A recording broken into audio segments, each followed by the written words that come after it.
میں ایک giving civil ہوں. میں کوشش کرتا ہوں لوگوں کو ایکسیلنس کے اوپر زندگی گزارنے کے اوپر موٹیویٹ کر سکوں. سب سے پہلی بات یہ ہے کہ انسان کو بامقصد زندگی گزارنی ہے. اپنے پرپز آف لائف کو آئیڈینٹیفائی کریں اور اس کے اوپر کام کریں. نمبر 2 یہ کہ اس پرپز آف لائف کو اچیو کرنے کے لیے ایک منظم اور پلانڈ زندگی گزاری. اور تیسری اور آخری چیز یہ کہ اس منظم اور پلانڈ زندگی کے اوپر کنسسٹنٹلی استقامت کے ساتھ ڈیلی بیسس پہ کام کیجیے.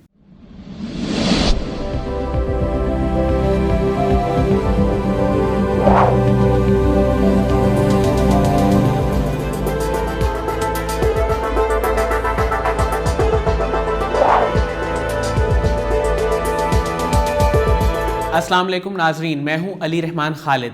آج جو شخصیت ہمارے ساتھ موجود ہیں وہ کارپوریٹ ٹرینر ہیں آئی ایکسپلور میں. اس کے ساتھ ساتھ وہ لوگوں کو موٹیویٹ کرتے ہیں، لوگوں کو گائیڈ کرتے ہیں کہ کس طرح لوگ مشکل وقت میں اور ایڈورسٹی میں اپنے آپ کو بہتر بنائیں، اپنے اوپر کام کریں اور اپنے آپ کو آگے لانے میں جد و جہد کریں. آئیے ان سے ملتے ہیں اور جانتے ہیں ان کے کام کے بارے میں. بہت بہت شکریہ شہزاد احمد صاحب آپ کی تشریف آوری کا. سب سے پہلے تو مجھے یہ بتائیے گا کہ آپ لائف کوچ ہیں، ٹرینر ہیں، اس کے علاوہ آپ کا کیا تعارف ہے؟ Thank you very much for inviting Ali صاحب. اور اس کے علاوہ میرا تعارف یہ ہے کہ میں ایک گیونگ سول ہوں. میں کوشش کرتا ہوں لوگوں کو ایکسیلنس کے اوپر زندگی گزارنے کے اوپر موٹیویٹ کر سکوں اور ایک پرپز ڈریون لائف کا داعی ہوں. سر آپ کا 20 سال کا تجربہ ہے لائف کوچنگ کی فیلڈ میں، ٹریننگ کی فیلڈ میں. آپ مجھے یہ بتائیے گا کہ اگر میں آپ سے 3 ایسی باتیں پوچھوں جس سے آپ ناظرین کو گائیڈ کر سکیں، ان کے لیے کوئی آسانی فراہم کر سکیں. جیسے میں نے ابھی آپ سے ذکر کیا علی صاحب، بات یہ ہے کہ سب سے پہلی بات یہ ہے کہ انسان کو بامقصد زندگی گزارنی ہے. اپنے پرپز آف لائف کو آئیڈینٹیفائی کریں اور اس کے اوپر کام کریں. نمبر 2 یہ کہ اس پرپز آف لائف کو اچیو کرنے کے لیے ایک منظم اور پلانڈ زندگی گزاری ہے. اور تیسری اور آخری چیز یہ کہ اس منظم اور پلانڈ زندگی کے اوپر کنسسٹنٹلی استقامت کے ساتھ ڈیلی بیسس پہ کام کیجیے. سر ہم دیکھتے ہیں کہ ہمیں زندگی میں بہت سی مشکلات کا سامنا کرنا پڑتا ہے. اس میں یہ کووڈ-19 بھی ایک مشکل تھی. اور ابھی پچھلے دنوں پہلے 16 دسمبر گزرا، اس دن بھی ایک ایسا واقعہ ہوا تھا APS والا، جہاں پہ لوگوں نے بہت دکھ دیکھا، بہت تکلیف سے گزرے. تو آپ ایسے چیلنجز میں یا ایک عام زندگی میں جو انسان کو مشکلات پیش آتی ہیں، اس میں آپ اسے کیا گائیڈ لائن فراہم کریں گے؟ دیکھیں، سب سے پہلی بات تو یہ کہ آپ اس سے ایگری کریں گے کہ زندگی کے اندر کبھی کبھار ایسے ہوتا ہے کہ ایک لائن سے کچھ لوگ کھڑے ہوئے ہیں اور آپ کو ملنا چاہ رہے ہیں. آپ ایک شخص کو ملتے ہیں تو دوسرا شخص آپ سے ملنے کے لیے تیار ہوتا ہے. زندگی کے اندر ایڈورسٹیز، پرابلمز، چیلنجز کا یہی حال ہے. آپ یہ سوچتے ہیں کہ آج علی بھائی کو ایک پرابلم آئی، انہوں نے اس کو سالو کیا، تو اس سے بڑی پرابلم آپ کو گلے لگانے کا انتظار کر رہی ہے. ہمیں ایسے موقعوں پہ صرف یہ سوچنا ہے کہ اپنا واچنگ لینز چینج کر لیجئے. جس وقت آپ کووڈ لیں، 16 دسمبر لیں یا کوئی اور پرابلم لیں، جس وقت میں آپ نے علی صاحب ان پرابلمز کو اپرچونیٹیز کے طور پہ دیکھنا شروع کر دیا، تو آپ یہ دیکھیں گے کہ ایک اپرچونیٹی کے بعد دوسری اپرچونیٹی آپ کو گلے لگانے کا انتظار کر رہی ہے. تو انگریزی میں کہتے ہیں کہ as fire is to gold, adversity is to man. Adversity ہمیشہ اپرچونٹی کے طور پہ آتی ہے اگر آپ اس کو اپرچونٹی سمجھ رہے ہوں تو زندگی کے اندر ایڈورسٹیز آنا ضروری ہے، مینڈیٹری ہے. کوئی بھی شخص ایسا نہیں ہے جو یہ کہے کہ میری زندگی میں کوئی چیلنج نہیں. اسی کے حوالے سے میں آپ کو اپنی ایک فزیکل ایڈورسٹی کا ایگزامپل یا واقعہ شیئر کرتا ہوں. آج سے تقریباً 27 سال پہلے، یہ 1993 نومبر کی بات ہے، ایک ایسا حادثہ جو فزیکلی عقل جس کو، وزم جس کو نہیں مانتا. میں ایک ہاسٹل میں تھا، مجھے ایک بلٹ انجری ہوئی. ایک سنگل بلٹ میرے لیفٹ آرم میں انٹر ہوتی ہے اور وہ لیفٹ آرم سے ایگزٹ کرتی ہے اور اس آرم کو بریک کر دیتی ہے. یہاں تک تو چلیں سمجھ آتی ہے، لیکن وہی گولی میری رائٹ چیسٹ کو انٹر کرتی ہے اور یہاں سے ہوتی ہوئی وہ رائٹ آرم کے اندر چلی جاتی ہے اور رائٹ آرم سے ایگزٹ کرتی ہے while breaking the right arm as well. اب آپ یہ دیکھیے کہ single bullet left me with 5 depleting outlets in my body. ایک ایسا بلڈ ڈرینیج تھا جس سے مجھے انکانشیسنس کی طرف لے گئے. یہ وہ ایک ایڈورسٹی تھی جس کے بعد اگلے 2 سال علی صاحب ایک شخص کو آپ امیجن کیجئے, ویژولائز کیجئے کہ اس سے کھانے پینے کے, اس کے ڈیلی ریچولز جب دونوں ہاتھ آپ کے ساتھ نہ ہوں تو کتنا مشکل ہو سکتا ہے. لیکن فزیکل ایڈورسٹی کے اس خاص موقع کے اوپر جب آپ اس ایڈورسٹی کو اپرچونٹی کے طور پہ دیکھنا شروع ہو جاتے ہیں تو وہ ایک ایسی ایگزامپل سیٹ کرنے کے لیے آپ کی مددگار ثابت ہوتی ہے جو آنے والے وقت میں آپ کے آنے والی نسلوں میں ایک ایگزامپل بن جاتی ہے. سر آپ نے اتنے بڑے چیلنج میں آپ نے مالی مشکلات بھی دیکھی ہوں گی, آپ نے صحت کے حوالے سے بھی مشکلات دیکھی ہوں گی, پھر آپ اس سب سے کیسے باہر نکلے اور کیسے آپ نے ان چیزوں کو اوور کم کیا؟ بہت اچھا سوال ہے, اور میں آج کے نوجوانوں کو یہ چیز اس لیے بتانا چاہتا ہوں کہ ہو سکتا ہے کہ آج ہماری اس گفتگو سے کسی کو فائدہ ہو جائے. میں سمجھتا ہوں کہ فزیکل چیلنج اور مالی یا فائنینشیل چیلنجز سے بڑھ کے مجھے جس چیز کا سامنا کرنا پڑا وہ ایموشنل ڈسکنیکٹ تھا.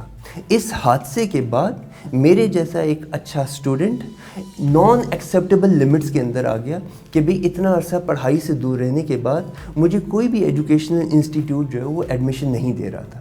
یہ وہ ایموشنل ڈسکنیکٹ تھا جس نے مجھے بہت زیادہ ہیمپر کیا تھا.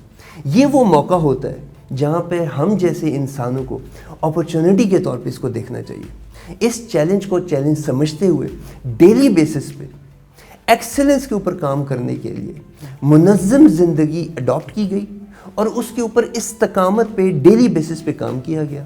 اور نہ صرف ایجوکیشنل کیریئر کے اندر ہم واپس آئے بلکہ اس وقت میں کالجز میں, یونیورسٹی کے اندر ٹاپ ناچ رینکس لینا, اخباروں میں تصویریں چھپنا. I still remember I got CGP of 3.96 out of 4 in that time. تو آپ جب بھی کسی چیز کو, چیلنج کو اپرچونٹی سمجھتے ہیں, اس طرح کی چیزیں آپ کا انتظار کر رہی ہوتی ہیں کہ آپ کو کامیابی کی طرف لے کر جائیں. سر ہر کتاب کا ایک فلسفہ ہوتا ہے, ہر بات کی ایک پیچھے ویژن ہوتی ہے. تو یہ جو باتیں ہیں, یہ کتابیں ہیں, یہ زندگی میں کتنی کارآمد ہیں؟ میں یہ سمجھتا ہوں علی بھائی کہ یہ کتابیں جو ہیں یہ موٹیویشن کے لیے انجن یا فیول کا کام کرتی ہیں. آج میں اور آپ جو گفتگو کر رہے ہیں, میں یقین سے کہہ سکتا ہوں کہ میری بات اگر آپ ایبزارب کر رہے ہیں تو آپ یقیناً کتاب کے دوست ہیں. آپ کو کوئی بھی ایسا شخص نہیں ملے گا جو یہ کہے کہ میں غیر منظم یا کتاب کا مطالعہ نہیں کرنے والا اور میں ایک کامیاب شخص ہوں. تو فلسفہ یہ بتاتا ہے کہ یہ جو کتابیں لکھی گئی ہیں یہ ایکوائرڈ نالج ہے. آج شہزاد کے پاس یا علی بھائی کے پاس اپنا کوئی نالج نہیں ہے, ہمارا یہ سب ایکوائرڈ نالج ہے. اس ایکوائرڈ نالج کو ڈاٹ ٹو ڈاٹ کنیکٹ کرنا اور اس کے اندر اپنی زندگی کا مشاہدہ ڈال کے اس کا اپنا تڑکا لگا لینا, یہی کامیابی کا زینہ ہے. سر آپ بزنس پروفیشنلز کو کیا کیا ٹریننگز دے رہے ہیں؟ اچھا, بزنس کیونکہ میں نے 2 ڈیکیڈ 2 دہائیاں یا تقریباً لگ بھگ 20 سال خود پاکستان کے ٹاپ لیول امپلائرز کے ساتھ کام کیا, تو میں یہ سمجھتا ہوں کہ بزنس کے اندر جس چیز کی کمی فیل کی گئی وہی میرا جو ہے آج ایک فلیگ شپ پروگرام ہے. اور میں اگر آپ کہیں کہ ٹاپ پہ کوئی ایک چیز بتائی جائے تو وہ پرپز ڈریون سیلز ہے. آج کارپوریٹ کی دنیا کے اندر بزنس کے اندر سیلز کی جو اہمیت ہے اس کے اندر ایک مسنگ لنک پرپز ہے. اگر اس سیل کے ساتھ ایک زندگی کا پرپز اٹیچ کر دیا جائے تو پرپز ڈریون سیلز ایک کامیاب بزنس کی ضمانت بن سکتے ہیں. سر آپ اپنے مقصد حیات کے پیش نظر عوام کو کیا پیغام دینا چاہیں گے؟ میں علی بھائی سمجھتا ہوں کہ بامقصد زندگی یا مقصد حیات کو اچیو کرنا ہی انسان کی زندگی کا ایک تو رائے امتیاز ہونا چاہیے. اور اس کے لیے سب سے پہلے آپ آسانی کے لیے ایک لفظ یاد رکھیے, شیپ.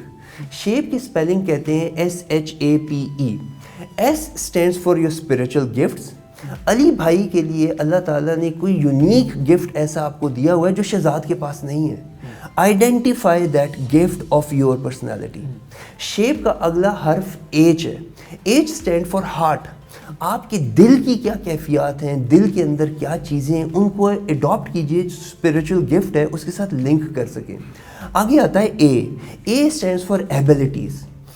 ہو سکتا ہے کہ آپ پاور پوائنٹ کے اندر بہت اچھے ہوں, ایکسل کے اندر بہت اچھے ہوں, جبکہ میں آرٹس کے اندر بہت اچھا ہوں, تو آپ اپنی ایبلٹیز کو آئیڈینٹیفائی کیجئے. شیپ کا اگلا حرف جو ہے وہ P ہے. P stands for personality traits. For example آپ کو ایک اچھی چیز لگتی ہے, مجھے وہ چیز بہت اچھی نہیں لگتی, تو you have to find out your personality traits.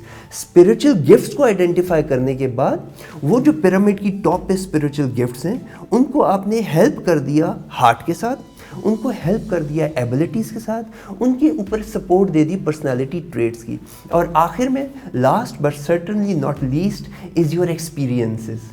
زندگی کے اندر جو تجربات ہیں ان سے سیکھتے ہوئے اپنے اسپریچل گفٹ کو ریفائن کیجیے, بیکاز علی صاحب کو جو اسپریچل گفٹ اللہ تعالیٰ نے دیا ہے, آپ اکاؤنٹیبل ہو, آپ کسی نہ کسی دن پوچھے جائیں گے کہ علی صاحب آپ کو یہ اسپریچل گفٹ ملا تھا, آپ نے اس کو استعمال کرتے ہوئے باقی مخلوق کا کتنا فائدہ کیا. بہت خوبصورت گفتگو کی آپ نے. آخر میں آپ سے یہ پوچھنا چاہوں گا کہ قاسم علی شاہ صاحب کے بارے میں آپ کیا رائے دینا چاہیں گے؟